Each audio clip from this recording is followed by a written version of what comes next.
Hello, everyone, and welcome to Roots, Routes, and Voices That Shape America, a Cincinnati campus podcast. I'm your host and creator of the series, Clara Matonhodze. And I'm Bryan Wright, Executive Director of Cincinnati Campus and your co-host. Before we dive in, the views and stories shared on this podcast are those of our guests and do not necessarily reflect the views of Cincinnati Campus. We believe every voice has a place, especially when it shapes the future of our cities. Let's get into it. Bao, thank you so much for joining us today for Roots, Routes, and Voices. It's such a pleasure having you. Thank you for having me. Thanks for being here. Yeah. So let's go to the very beginning, Bao. What do you remember? You're from Vietnam, and I want to talk most about your life there. Well, some of it actually. What do you remember about Vietnam? Like, what's a vivid memory that you have before you moved to Ohio? Yeah, I think for me, it's easy to reflect back now because it's a big contrast between living here and Vietnam. In Vietnam, life happens outside. So out in the streets, not inside the building. So the moment you wake up, you hear the sound, you smell it, and you visually see life happens outside. It's not inside. I love that. Yeah. So I think if we reflect on that, that is a memory. Millions of scooters everywhere. Probably a lot of pollution if you ride one. And if there are millions of scooters, I can imagine. Correct. And you hear sounds, you hear noise. So all of that, that is the moment you wake up until the moment you go to bed. That is life. And it happens all outside.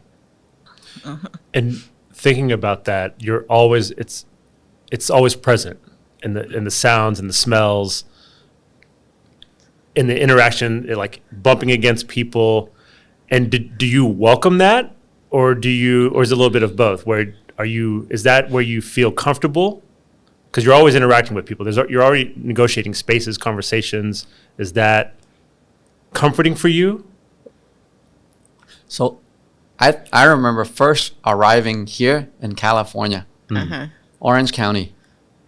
And I'm thinking... Oh, that's a swanky county, isn't it? Yeah, and I'm thinking, where am I? This feels like I'm in the middle of nowhere. Like, am I in farmland? Like, this is like abandoned space because everything is so far apart. And you got to drive 20, 30 minutes to go somewhere. And things are just so far apart. And then moved to Ohio. And then I realized, California was a lot of people. But relative is back to Ho Chi Minh City. 10 million people.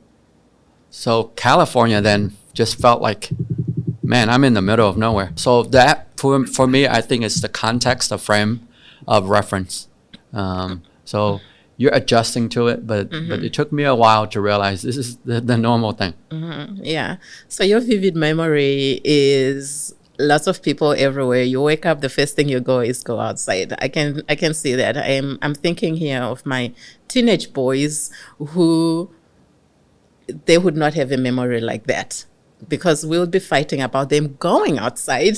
You know, they wake up and immediately they're on their computers or laptops or whatever, and outside is more like, we'll see outside, I don't know, once in a while. But yeah, that's interesting. I love that. Let's talk about your coming to America, your family coming to America. What inspired them to come to the U.S.? Do you know the story? I do. I think the journey for them was never set out to be in U.S., but Vietnam War started all of it. So I'm not that far removed from Vietnam War. Both sides of grandparents, one fought along with the U.S. Army, and ultimately he was imprisoned for that. So 12 years. And they call re-education 12 camp. 12 years in prison? Yeah. Okay. By our own, of course, Vietnamese folks. But it was called re-education camp. And ultimately, there's policies here that say, hey, we want to relocate you because I think we did it wrong by the folks that fought along us. And the other grandpa I never met. He left before I was born. So that was where you got a huge influx of refugees because the alternative for them wasn't an option. So they left. And many people didn't make it. I didn't know that grandpa actually was alive growing up. I thought he was dead the whole time.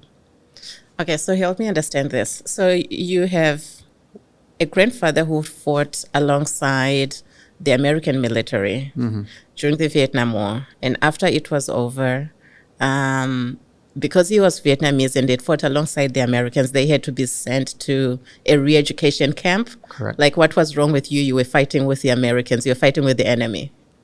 And so, okay. And then the other grandparent, what was that? What? He fled, just like most for So at the end of better the war, then he opportunities. fled and came to the U.S. I don't know his journey. Yeah, Uh-huh. I think Okay. he was stuck somewhere at a refugee camp for a long time. But like I said, the first time I met that grandpa was 2001. Oh, Yeah, so I didn't know. I 2001. never met him growing up. So the whole time you did not know he was alive? I did not know. Where was he? Don't know. He doesn't talk. He didn't talk about it. I'm sure we can get behind it. Typically, people fled by foot, by boat, or by plane. I believe he might have walked to the neighboring country because a lot of people fled by sea died. So I think he was trying to do it by foot. And I just don't know his journey, how he got to U.S. Until 2001 when you met him. Correct. Wow, what was that meeting like? It was weird. It felt like I was meeting a stranger. Yeah, I can imagine. But that grandpa, the paperwork came from that grandpa for me to get here. The one I never met. That Okay. paperwork came first. Both of them did paperwork for us to come, but the one I never met, that one came first. Amazing. So was he already living? So when he fled and he came to America. And he was living in America don't the whole know. time, but you No, just no. did not know. I think he was stuck in a refugee camp. The general concepts is a lot of Catholic charities, churches, and whatever the city ended up ultimately help relocate them. And I Right. think that relocation probably happened between early 90s to the late 90s, a majority of that, because a lot of them lived in refugee camps somewhere, whether it's the Since Philippines. the Vietnam War? Oh yeah, many lived up until early 2000s still. Wow, I did not realize that. Yeah. And then many, sometimes they stay there because they couldn't get resettled. So they became somewhat resident of that native country The that country they were in. they first got to. So yeah, not everyone got fully resettled. Yeah, But that yeah. journey, I think, took a solid 10, 20 years. Yeah, obviously, yeah. So in 2001, when you reconnected with your grandfather, how did that initial connection or reconnection happen? Did he reach out to your mom, to you? How did that happen? Yeah, so both sides of the grandparents knew ultimately once they were here, they wanted to bring family over. That's part of what I always remind folks, like, I'm reuniting with family. Yeah, family reunification. I grew up in Vietnam, but the journey set out already. And then sooner or later, I would be reunited with the family. And that's the grandparents' generation.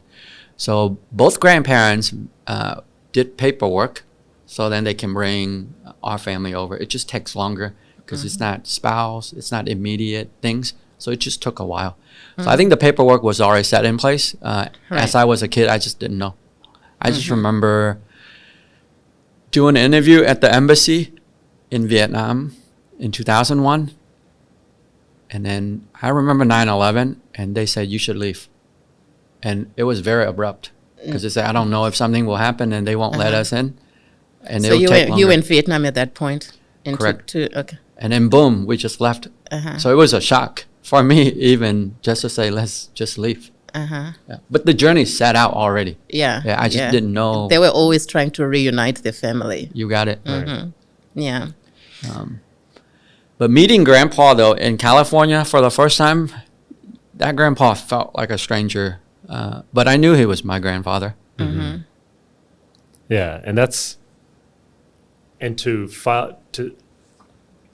interesting way to be living, to know that a journey was set out, but not knowing when or where or by whom, because you had two sets of paperwork to navigate and to be told, okay, now it's time to go to this new place that you didn't know, weren't familiar with, other than maybe shows and such and stories from others. So when you arrived, was it already determined that you would arrive in California? Is that how you ended up in California? Yeah, so that grandpa was in California. This grandpa was in Dayton, Ohio. Yeah. So if this paperwork came first, I would have been in Dayton, Ohio first. But I got settled in California, but I'm closer to this side of the family. And then ultimately, I think we got there beginning of December, but the end of December, I was here in Dayton, Ohio. Okay. Yeah. So it was a very quick transition. And how old were you when this is happening? 15. 15. Yeah. So right in the middle of high school, I guess, going from California to Dayton, Ohio. Correct. So a freshman or sophomore at that time. Freshman in high school in Miamisburg High School up in Dayton, Ohio. How was that? Probably the biggest challenge in my life was that move from Ho Chi Minh City to Dayton, 10 million Ohio. people. Dayton, Ohio. Wow. And this is the early 2000s. 2001. Dayton was very different. That's about the time that I came over. And I remember Dayton, that time was very dead, right? Like now there's kind of like some revitalization happening, kind of like Cincinnati. But back in the early 2000s, Dayton was gone. Did it feel like that for you? Yeah, Like you in I the don't middle- have, like I don't you have in the that, middle I of don't have that nowhere. context because remember my context was Ho Chi Minh City. Yeah. Right. Yeah. No, but I'm saying, so I have this vivid memory of when I first came to the U.S. I was living in Philadelphia. It was extremely expensive, and I moved to Cincinnati because it was much less expensive to be in school at NKU. It was like $2K versus $15K in Philadelphia. And I came on a Greyhound bus from Philly to Cincinnati. And I remember driving through, I think, Mount Adams, and the Greyhound bus coming into Cincinnati, and it just looked like such a desolate place, compared to Philadelphia, which is a cosmopolitan city. Cincinnati felt like, what have I landed myself into? So that's the type of feeling I'm wondering you had when you saw Dayton at that time compared to Ho Chi Minh City, because Ho Chi Minh, I think it's very, like you're saying, it's a million scooters, right? Yeah, very dense. Yeah. Yep. Yeah, very like dense. I said, it felt like I was in farmland in Ohio, or relative to Vietnam because you drive and you're like, I don't see anyone in sight. Yeah. So, Yeah. it's a huge difference. Yeah. So what was your first winter like? I do remember taking the school buses, and in my mind, I'm thinking, I'm standing in a fridge because the weather is Right. what in Vietnam we put in a freezer, and here I am standing in it. So that was a weird concept. Yeah. And I also remember seeing snow in postcard and living it.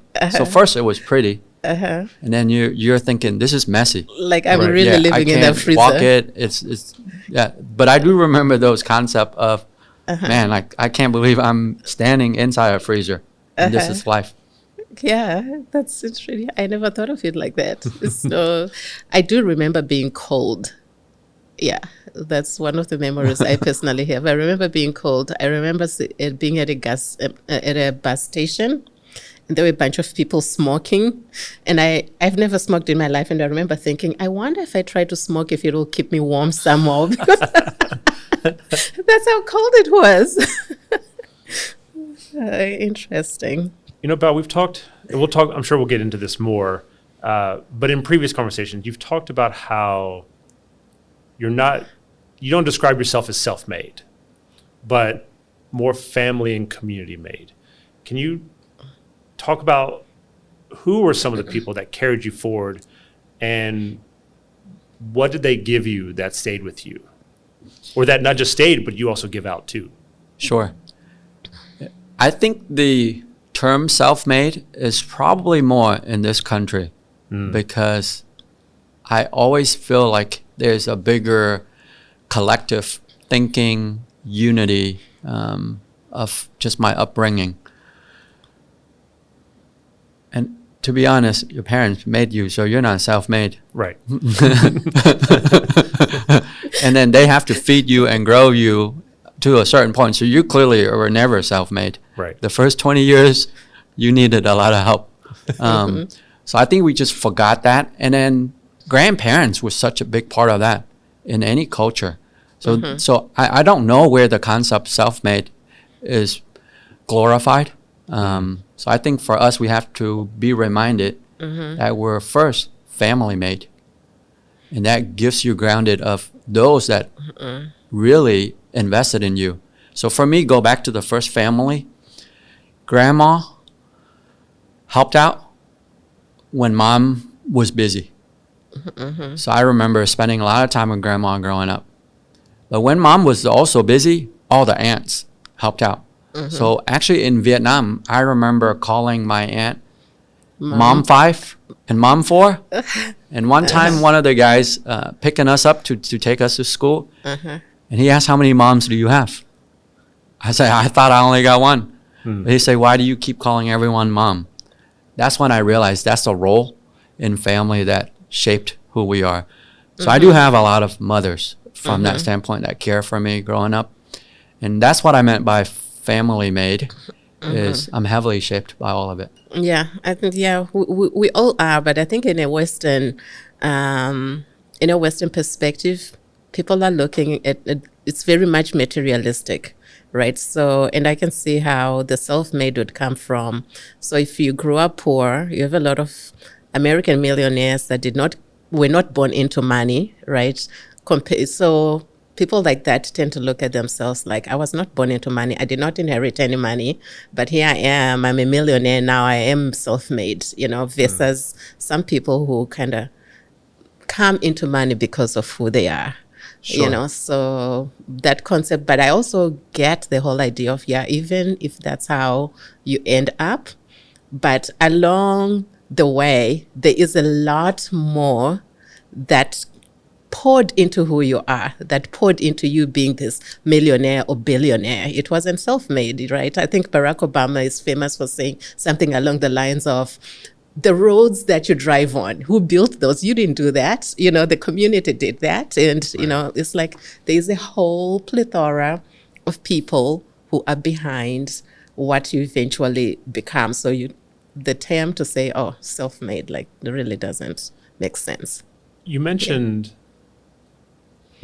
first family. So in thinking about community, I'm curious, when you said first family, are you referring to first, like the grandparents, or maybe it's both?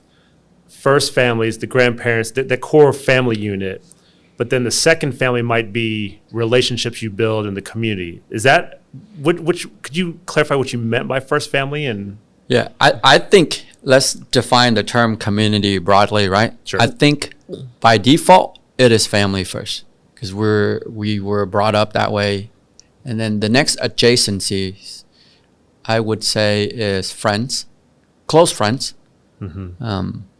And same for me, the friends early on in Dayton, and the friends family, that was a big part of it to help me navigate. Because I remember even in high school, someone said, you need to job shadow. And I said, my aunt works as a factory worker. Sure, I'll go shadow her, because that's about the only thing I know. Because I don't know anyone else. And they say, are you interested in? I say, I think engineering would be cool. I didn't know anyone, so how can I job shadow? But that's via that next adjacent of community that you get to. And then for many, depends on where you congregate. It could be temple, church, just that natural piece. And then I think it continually ripples out from there. And then as adults, where you volunteer, where you work. So that is what I think shapes who you are heavily. But it starts first with family, friends, and then continue to ripples out. Are you still friends? Do you still maintain relationships with those? So you went from California to Dayton, 15 years old about? Correct. And so you made friends despite the the shock of being in the U.S. and then making these relationships. So you have friends. Are you still in contact with some of them, or? Yeah, the closest friends are still from the high school days. Yeah, and we try to stay in touch, and we try to have a once a year trip because we know we can't make old friends. So we try to sustain and maintain those friendships. That's great. Yeah. And their kids I am Uncle Bao. So I'm in their life. Mm-hmm. So chosen family, made family. That's great. Yeah. You need those communities when you're an immigrant. Because how big is your family, by the way, that I hear in the U.S. apart from your grandpa? Relatively small. Yeah. From the Midwest side,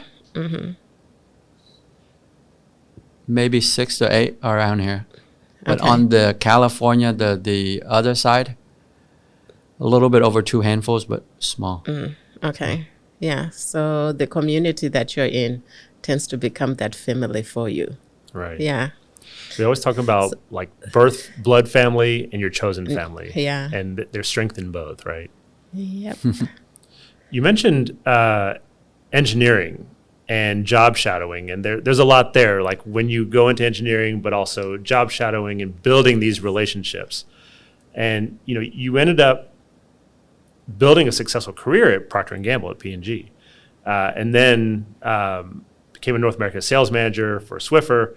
What drove your initial ambition in the corporate space? Because you're in a little bit different space now, still there, but how did this journey start in this kind of thread of your life? Yeah, I think in U.S., the definition of typical success, I think is a ladder. Hey, there's these rungs that you just follow one rung after another and go to school, get a job, get promoted.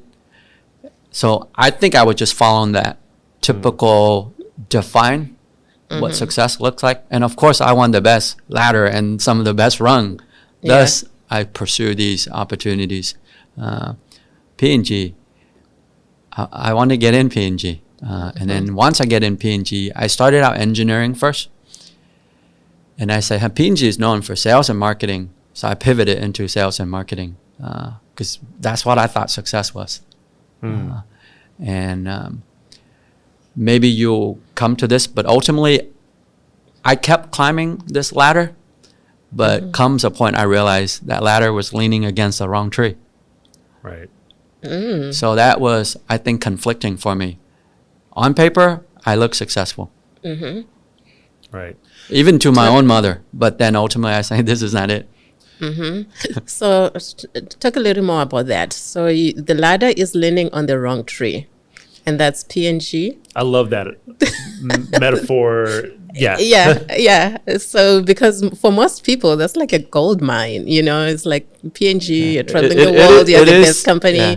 So how did you, talk a little bit more about that turning point. Yeah. P&G is one of the best teachers in my life and probably shaped who I am. Yeah. Because that's another community.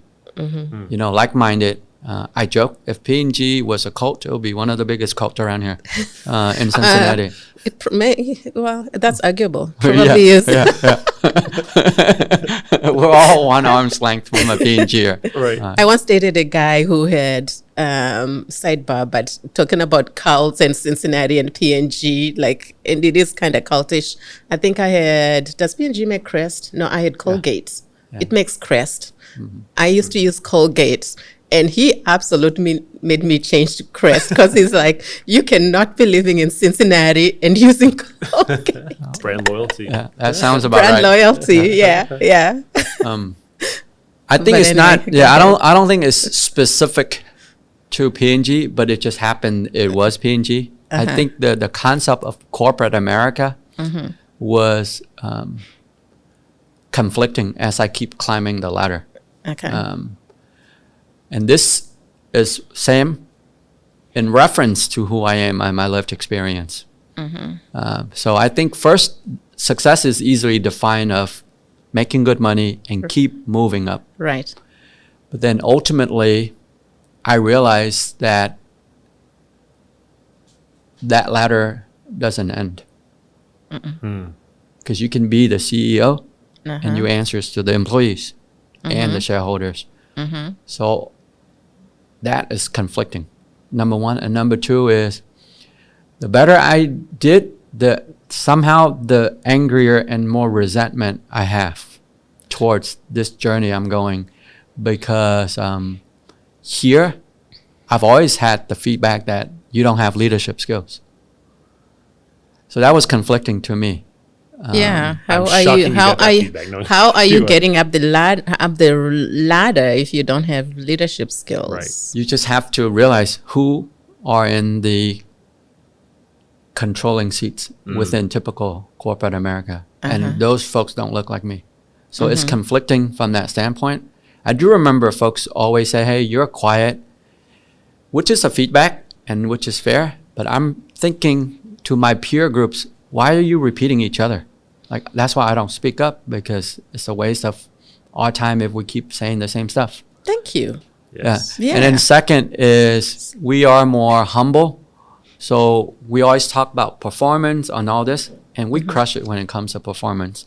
And yet, the other aspect, it's just not clicking. So here I am thinking, who runs Asia? It's clearly not non-Asian folks. So that's conflicting to me. And ultimately, knowing that is the playground and the environment, I just knew that I was keep climbing.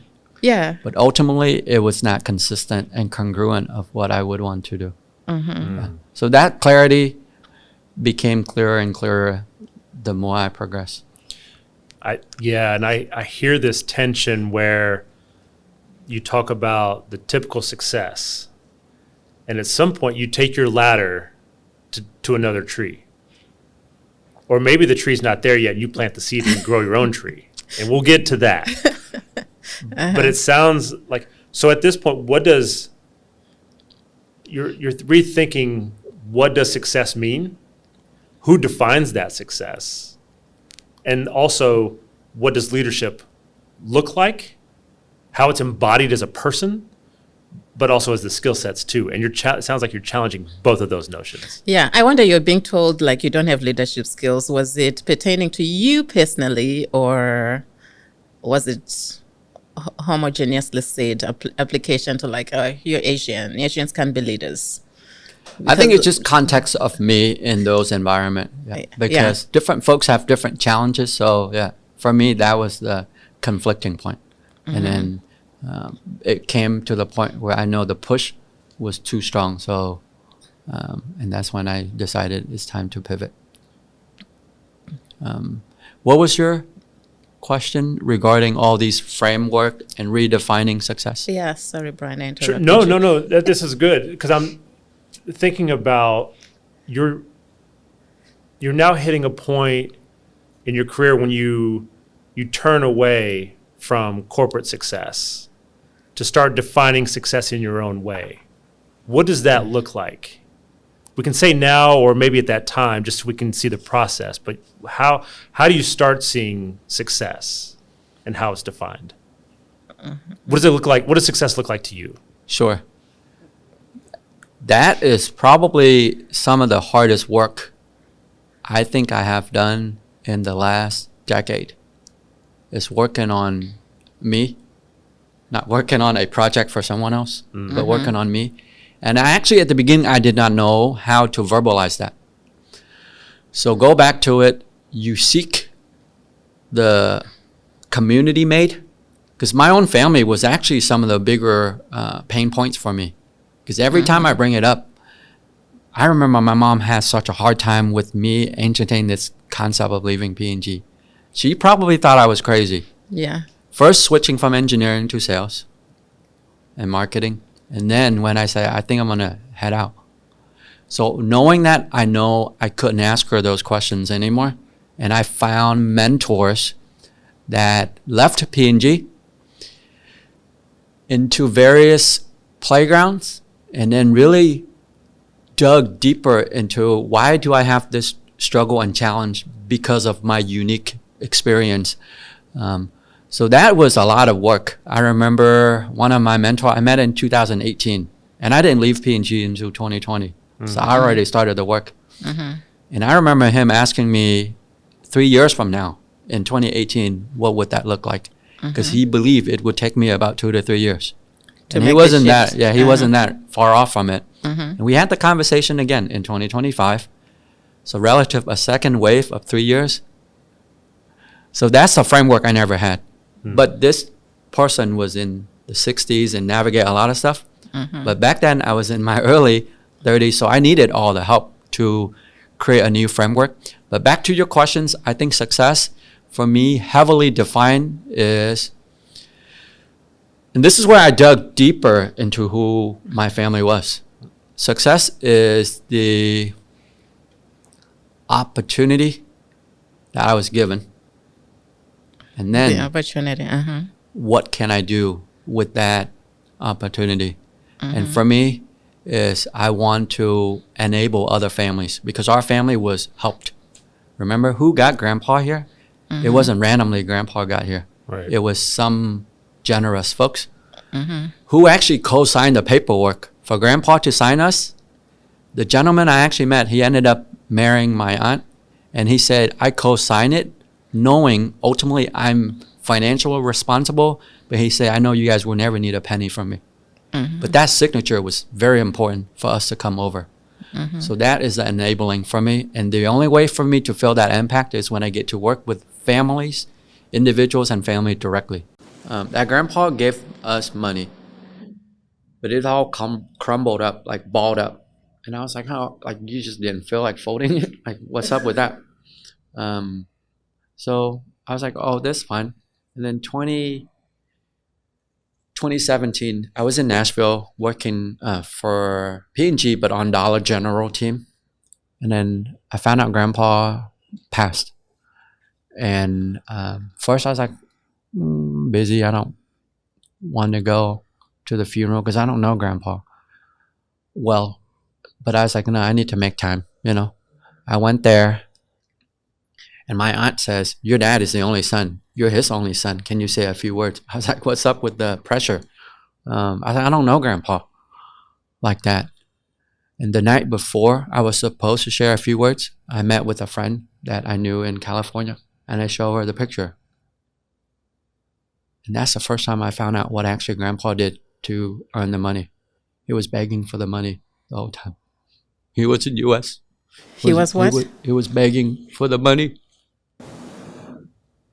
For them to be able to come here. Oh, wow. And that's why it was crumbled up like that. That's the gift. Yeah. I know I could never do that. I think I would have a harder time. But grandpa did it with a different purpose. And that's why I said grandpa is set out for the legacy that I never knew him. That's why it's so emotional for you. Yeah. And you say you couldn't do that, but we show our strengths in different ways. And you have a gift to show your strength in many different ways as well. Yeah, and I knew that grandpa very little, but I think the legacy that grandpa left in the very few interactions I've had with grandpa, I think that's like as I dig deeper and deeper as I get older. That's the one that always anchor back on. Your story is so powerful, like your grandpa, because now I'm making all these connections. Like, it's the reason why you probably didn't know about him. You know, if like it's hard. I know as an immigrant, as an immigrant, if that was the life I was living, it would be hard to keep in touch with family because of all the expectations. You're in this great country, so it's like, what do I even talk about? You know, so. But if he had a vision, obviously, and he's probably told himself, I will just show by making them come over. You know, I have nothing that I could. Yeah, that was a tough life for your grandfather. But he just kept his goal of making sure you guys were here and you know, and I'll just show them rather than tell, right? Yeah. Yeah, I'm not that far removed from all of that, you know. Yeah. I carry all of it with me. That's also the beauty of America. So you are self-made. You didn't. No, never. You didn't. Yeah, but I'm saying, you can look at that and also go, yeah, I didn't come from anybody who's like, here is $1 million or whatever, $20,000. Yep. I hear you say, you're right. I hear when you say not far removed from a time standpoint. Yeah. We're 50 years out, right? Yep. But also, It's not even 50. there's a choice it's like to keep it close. 2000. Yeah, Yeah. The Vietnam War. Yeah, the war, the end of the war. Mm. And so you're not far removed from a temporal standpoint, but you're also not far removed because you still hold the pain, the sorrow, the struggle, but also the joy close. Mm-hmm. And that is what's so powerful. And you hold it in a way that expresses it outwardly as love and a desire for everyone to be better. And that just means I learned so much from you because of that. So thank you. Thank you for sharing. And then various things ultimately led me to just financial as a system, because I've always helped my aunt over the years. So it just pointed me to the industry. But yeah, that is, to me, is the freedom to have the impact the moment I wake up to the moment I go to bed. That is success. I love it. So you work in financial services now. And what is your focus in financial services? What exactly are you doing in that industry?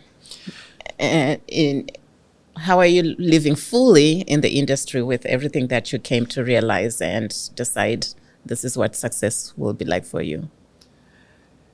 Yeah, I think the industry is just the easiest tool to measure. It's a number. I'm in the business of people. I just happen to deal with a lot of money. So the number, I think the number is the easiest scorecarding. So, but it is a tool. It's an exchange, a medium of exchanging value. So knowing that's the easiest scorecard, I leverage that tool, but we use that tool to translate into the life journey again. Yeah, it's just a tool. Yeah. Okay. So what families need. You've talked about, this is interesting, how you started off in engineering at P&G. You moved into sales and marketing, which now having previous conversations with you, does not sound surprising in the sense you're moving into a more, yes, it's brand focused, but it's people engagement and building community. Now, you're also trying to sell a product at that time, but then also, how do you start to define success for yourself in a way that's meaningful for yourself and for the broader community? So still building community.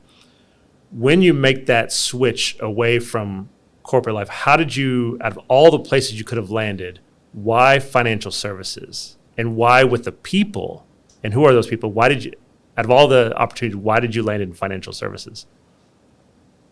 Yeah, I think that one is more of a pull. Leaving was a push. Sure. And I think the pull happens because I did part of the framework. I actually did ask those closest to me, what am I good at? Because sometimes you could be a tiger, but you think you're a house cat because you're just not sure. Your reflection is inaccurate. But in that time, I do remember folks said, hey, you're a very good saver. So by default, I didn't need to learn how to save. I'm already good at it because of the lived experience. And second, you're also good at growing that, but you don't even spend it. So like, what are you doing it for? And even my aunt, she said, hey, you've helped me reading about everything to help me navigate since 2012. I remember reading about Social Security, Medicare, all of these things just to help my aunt. And I even remember the Vanguard folks got so mad at me for always helping her. I had to sign some paperwork to say, hey, you have the authority to do it. So hearing that's the value you hear back from the marketplace, from the capitalism standpoint, right? And then knowing that ultimately, I thought this is stuff you just do in sitting around in backyard campfire. You just do this for fun. Until I verbalized that. and folks say, hey, there's a couple industry that actually you do this for real. Exactly that. Uh-huh. And I say, how come I didn't know about this industry? Uh-huh. But in a way, because those in the industry don't look like us, they never have the opportunity to bring folks like us in. Yeah. So once I made that known that I'm interested, a buddy from college said, I'm going to lock you in before you change your mind. Because he said, you are crazy enough to leave P&G, Yep. and I want to make sure you end up with us first before you talk to other people, which I did end up talking to other people. Sure. But he said, I will move you in through the system very quick. Be ready. He saw your potential. Yep. And he said, I'm afraid you will change your mind, was his point. He said, I will make sure we lock you in before you change your mind. Looking back, do you feel he might have been right? I agree. I think the industry, He has I think a the record. industry, I think the industry is what I ought to get into. Will I wear the same jersey forever? That I'm not sure, but I think it's a right pivot. And everything continues to evolve, but I'm glad. And like I said, I'm lucky because that's when I seek the help and I share it broadly. And it pointed me to this. So that was a pull. Yeah. I didn't go search for it. I didn't know the industry existed, Bryan. Right. No, this is good. And so we're coming up on a break, and actually we'll go ahead and take a break now. And then when we come back, we'll talk more about community, building community. So we'll take a break now, and we'll be back. You are listening to Roots, Routes, and Voices, a Cincinnati Compass podcast. This podcast was funded in part by a grant from the Carol Ann and Ralph V. Hale Jr. Foundation. Thank you for your support in helping us to share stories that make up our beautiful region, but often go unheard. Welcome back, everybody. So let's talk about building. You're involved in the creation and the growth of Asian Food Fest here in Cincinnati, and as well also Asianati. It'd be great for you to talk about both of these. And what did you see missing in your city, in the region, that made you want to create something new like these? So Asian Food Fest was started in 2010. And just for context, many of the folks that are involved with Asian Food Fest, we met before that via UC, University of Cincinnati.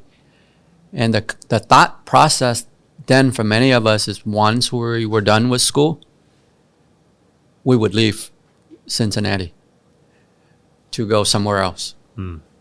Somewhere more exciting.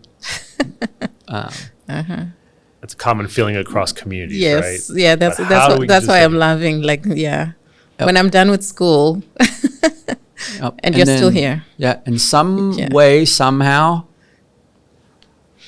a good chunk of us stayed around. Jobs, Thank you. various things. But intention was heading out.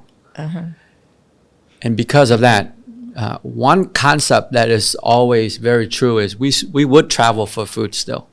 Like we would go to Chicago. We would do a day trip to Chicago just to eat something exciting and come back. That's a lot of driving. Columbus, that kind of stuff. So there was a need for us, for our community. So that where this concept is, hey, let's pop up something and make it unique and exciting. And that's where Asian Food Fest kind of started because we wanted more exciting food by the various community. So that's why early on you have the Korean church, the Vietnamese church, because these are home chefs. These are not dishes that you found at restaurants. And it continued to prosper, but the theme that you hear a lot in our community is food is our love language. And that's why we've always anchored on that. And that's why Asian Food Fest is the single largest event, and it grew to the way it is. And ultimately, we knew there was beyond that.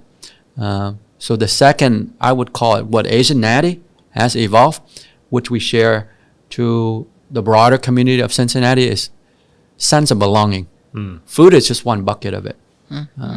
Because before, you didn't feel that sense of belonging because you didn't even get the food you wanted to eat. I remember working at various places, and most of the time when we go out to lunch, I don't get to eat the thing I want to eat. Remember, we're reflecting back, right? Right. 10, 15 years ago. It was the Bob Evans of the world. So I would go, but I don't get excited about it. And that's to reflect back in Vietnam. This is joy. It's supposed to be a joyous occasion, sharing food. We all get our own plate, the exact same for the whole meal. So I needed that family style, different style of food. And then, so that's always been the concept. But the broader theme is sense of belonging. And that's what we have evolved. I actually remember when back in 2010 when you were studying Asian Food Festival, I had a lot of meetings with Ronnie Equina. I think it's part of your group. I'm not sure if you're still involved.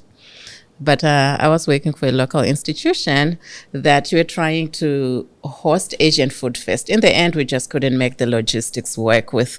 You guys had a really big vision that scared this institution. Like, I don't know we'll be able to do that. But I remember those conversations very well. So I'm glad to see you pulled it off. You know, and and that it's happening at the scale that it's happening. And you stuck to your guts because I think in those conversations we were trying to make you small, you know, and being contained. And Ronnie at the time was very much like, no, we need this to blow up, you know, and that was what this institution couldn't end up doing it. So I'm glad you stuck to that, and it's as big as it is. Yep, thank you. Yeah. Yeah, I have two questions. One, kind of going back, you mentioned family style eating. Could you kind of elaborate on what you mean by that? Yeah, so I think this is another difference in eating, especially when you go out to eat. Is here in US, we go in, everyone order their own dish. That's typical. Typically in Asia, when you go eating and bond with folks, if there's 6 of us, we would order 6 dishes, various one. It's likely there won't be 2 of the same one, and we can share. And that's common. That's very common by default. But that's strange. Here, that didn't happen. Even Like if you you're wanted not digging 2 into my people food. to try it, they were not open for it just yet. So over the years, I think that is a big push from folks like our community is, hey, we have to go to various style of restaurants, and you have to follow along with us so we can show you. But that is, on its own, is a bonding.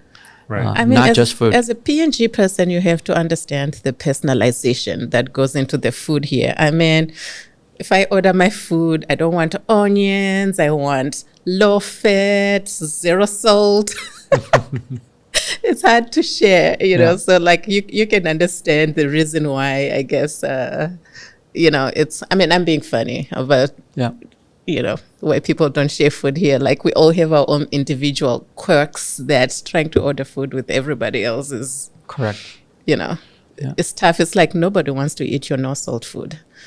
Right. And that's, I think, where with the family style, it is, you talked about food as our love language and sharing a meal. It's sharing, it's giving, but it's also negotiating around passing the plate. Is there enough for everyone? You don't want to take too much. You don't want, you know, you want to have, if there is someone who is eating only gluten-free, then you don't want to eat all the gluten-free because you're going to take away from one of the few things they can eat. So it's this constant negotiation, which is not a struggle, but just a natural human thing to negotiate and to build and share together. You also mentioned in creating a sense of belonging, and food is at the center of that. And we talked about it as sharing a meal, but how else does it create a sense of belonging with food as the vehicle and Asianati and Asian Food Fest as the platform? Yeah. Can you talk about that in more detail about belonging and how that's enhanced or created? Or Yeah, but quick question, Bob, before you answer that. Do you eat your food fast or slow? Are you like a fast eater or a slow eater? I think by myself, I'm a faster eater. But yeah, in the group, generally as the culture in the group, are you guys, are you fast eaters or slow eaters? I think personally, I'm a faster eater. But in the group setting, the purpose there is different for me. Yeah. Because like Bryan kind of hinted it. There's folks that just need to be pure veg. So from that standpoint, it's a bonding experience for me. Do I have to have the exact same dish for that meal? No, but it was us to bond together. So I'm happy to do all vegetarian because that's meaningful for whoever I'm sharing the meal with. Yeah. Okay. And it's easier for me. But in that setting, I'm slow. I would say, hey, go for it. And we can always order more. Sure. And at the end, I might be very hungry. But it was going to be a fun experience for sure. I have a Mauritanian friend who always used to joke about how fast he ate, and he's like, well, you have to understand, I come from a culture where food is shared, so you all put a food in the middle, everybody, like all 6 of you or 7 of you. If you're not eating fast enough, you're not going to get enough.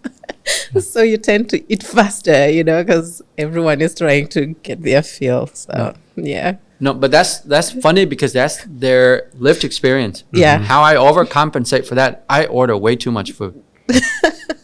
So that is typically the other then problem. You make sure you have enough. Because that's how I show hospitality. Yeah. Right. Yeah. If it's 2 of us, it looks like I'm ordering for 10. But that's where I say, hey, this is my love language. I'm showing you that this is the hospitality. It just shows up in a different way. Yeah. It takes away because you don't want to be perceived as taking too much. But let's take it off the table so you can have any option you want. And there's plenty of here for us to have to nourish our bodies and to nourish our minds and build our relationships. That's great. Yeah. But come back to your question on sense of belonging. Yeah.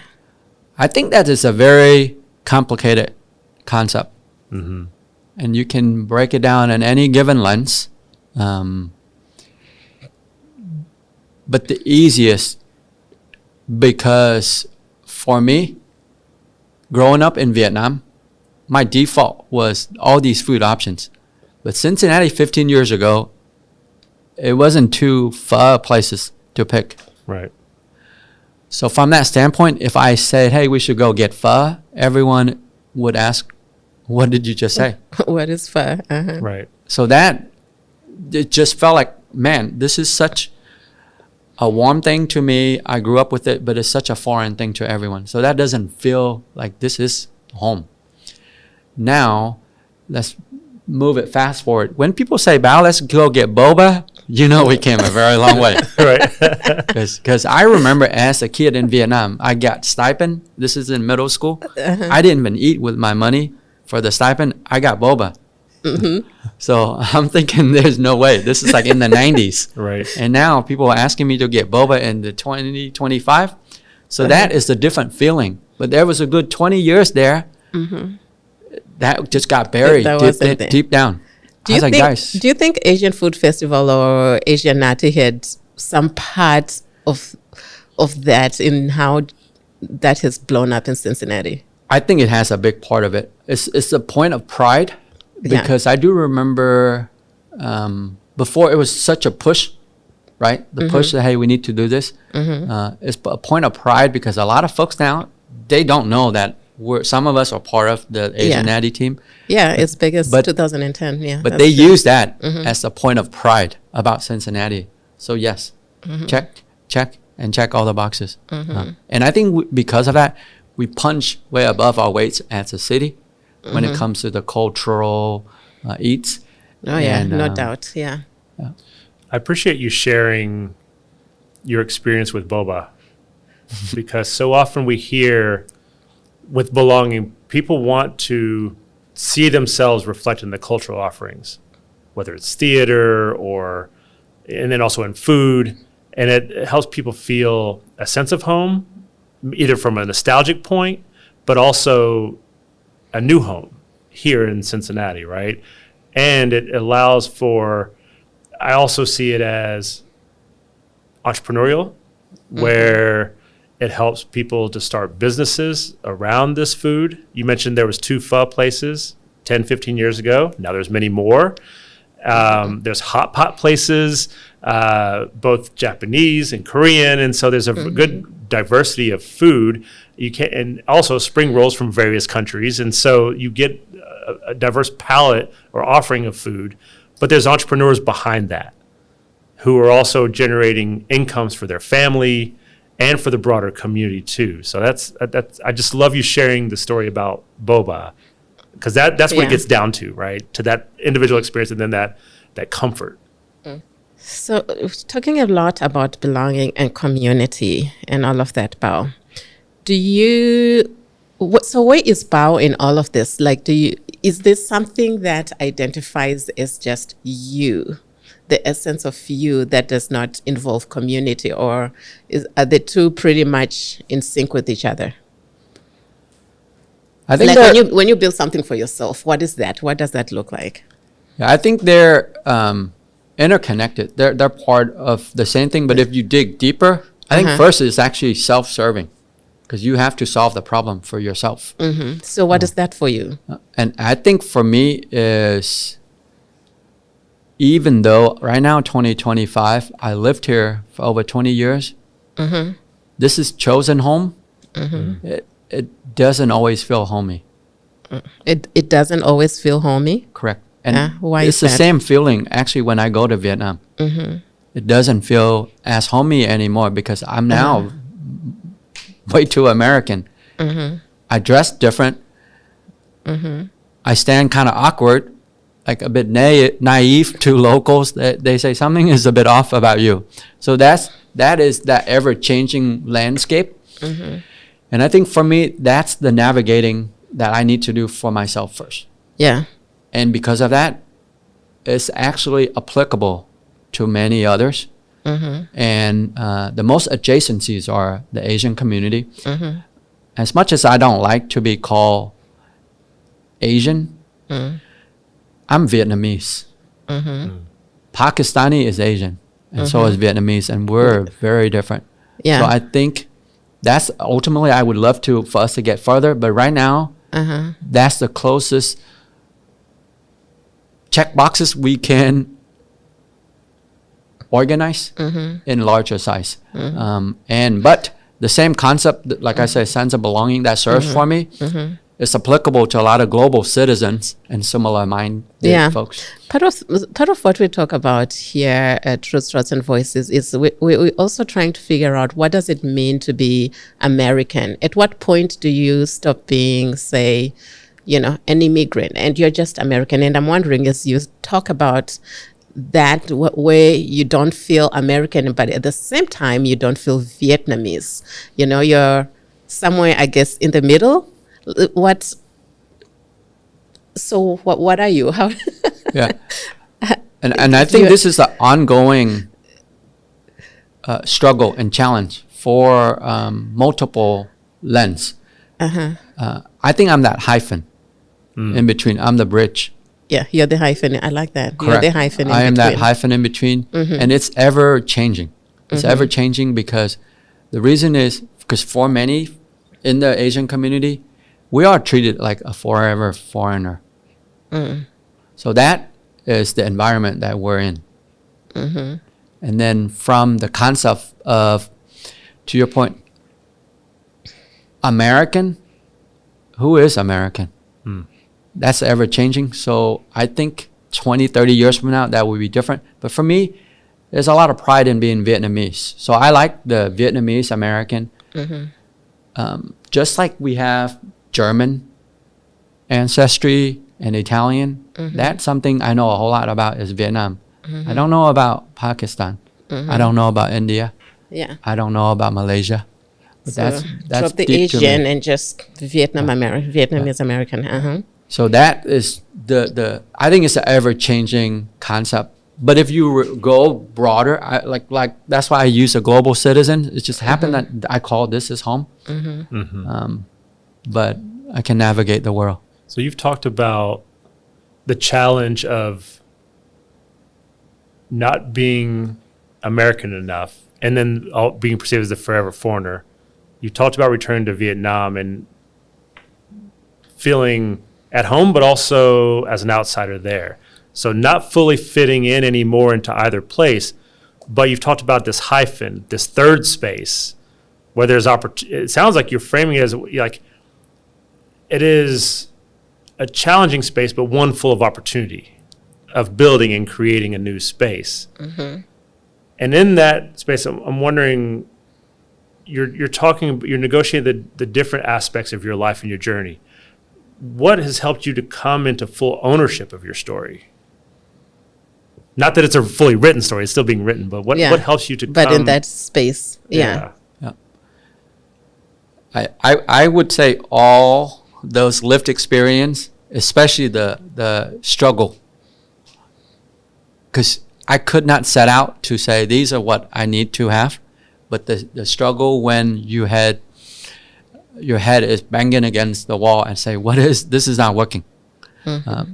I think those are slowly shaping that. So to your point, the corporate America is one example of shaping that. The living in town, but where do I live in town? Because my office was in the city of Hamilton in Butler County. And even that, I say I will have to physically move my office because I don't like spending 8 to 10 hours every day in this space. So that is ever changing. Did I know where I ought to put it? I did not.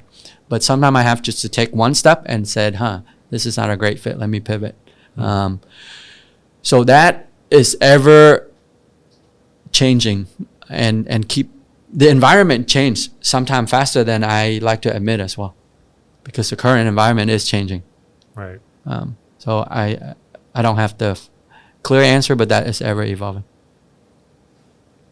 That's not a bad place to be. I think as humans, we're ever evolving. You never truly arrive at anything, right? Right. So yeah, that in itself, I think, speaks volumes to you, Bao. Do you think so? Like, there was another interview that I was, or maybe it was something that I read, that you had talked about the responsibility at great length, the responsibility of not closing the gate behind you. What does that look like in practice in your daily life and work? Yeah, I think for many of us, there's a fear. One of the emotion that comes deep down is fear of the unknown, fear of something. Mm-hmm. And let's use the broader concept of immigration. Mm-hmm. This country is built on immigration. Right. But for those that got the opportunity to be here, because I know my friends in Vietnam, some of them are smarter than me. Some of them work harder than me. Just the pure fact that I live here, I make 4 or 5 times what they make. Just because of the playground. Oh yeah, no doubt. Yeah. Yeah. But if we were stacked toe to toe, am I better than them? No, I'm not. I will tell you that straight up. I'm not. And then because we're here, sometimes we say, hey, others cannot have that opportunity. That I feel like we're closing the gate. So I need to remind folks that they got that opportunity, that, hey, we cannot shut the door and help others. So as much as we benefit from it, I think is to keep paving it forward, because someone paved it for me. So that's what I meant by the responsibility. And even as simple as getting into corporate America, if someone wants to do it, let's set up some time. I'll talk you through how to prepare for the interview, how to use your own lived experience to explain what you're made of. Even though you got 0 internship, I talked about moving to US. That alone outweighs any full-grown human being experience at a 15-year-old kid navigating, pivoting 2 countries. That alone outweighs a lot of actual work experience. So that to me is continue to know those experiences and help others that just come after you to accelerate it, because they have similar challenges. I just happen to be 1 and maybe 2 steps ahead of them. Yeah. You talk about this metaphor of the gate, and then also I think earlier about your use of trees and ladders. I think it reminds me of the game Shoots and Ladders, right? But with the metaphor rather of the trees and ladder, like you climb the ladder, but you drop it down for the next person to come up, the next community to come up. And then there are already existing trees, but sometimes you need to plant your own seeds. And I see you doing that. And the platforms that you have not you personally, because I think it's also a community as well, but with Asianati, Asian Food Fest, your work in financial services, and then just your role as a community builder. What do you hope that the next generation inherits from your journey and your platform, and who are you building for? Great question. Who are you building for?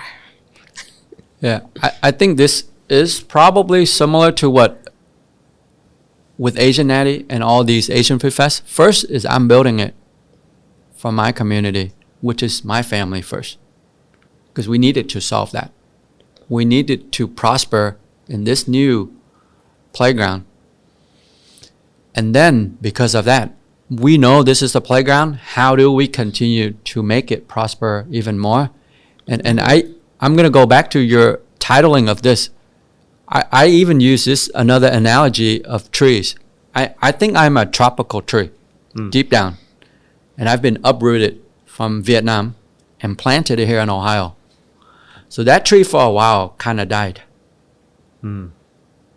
However, what you guys or community might not see is I'm constantly working in the roots.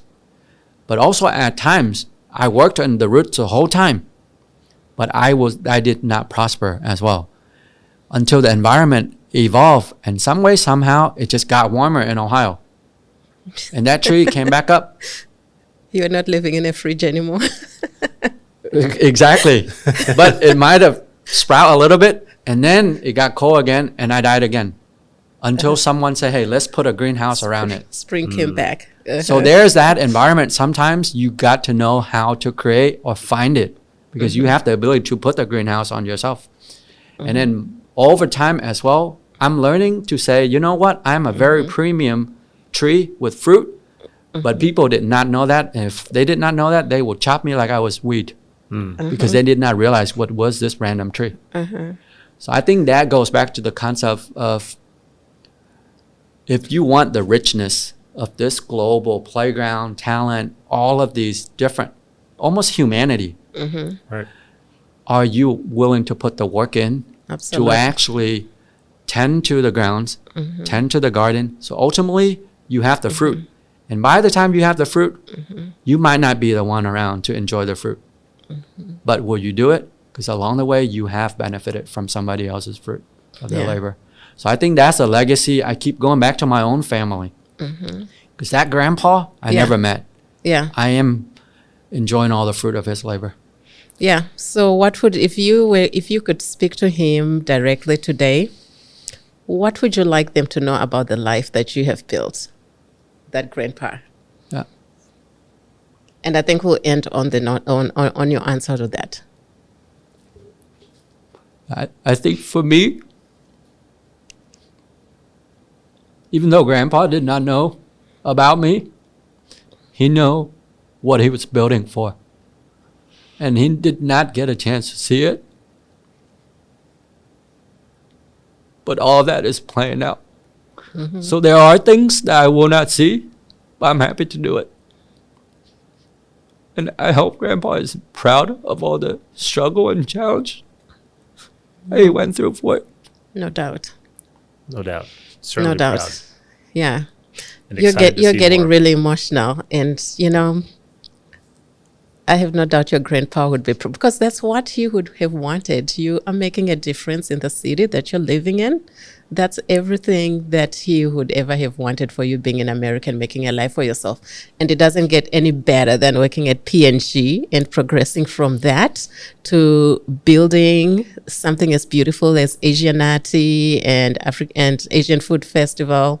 And you giving back to your community through education and making sure everyone is on solid foundation, financial foundation.